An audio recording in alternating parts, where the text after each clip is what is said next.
Samyang noodles in South Korea is the best. I remember last 2019 during pandemic nga Samyang challenge. Dili na ko makaya ang kahalang. But when I came here in Korea,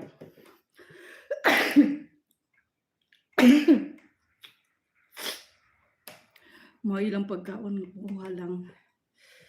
And grabe lang yun siya. Perfect. Never have breakfast. Never. Don't have breakfast and lunch. It's around 3 p.m. here. So, I decided to cook samyang. Masudlan akong tiyan kay gutom na mangyud, sakit na akong ulo because they go out, my friends go out, the 3 boys, and they will come back evening.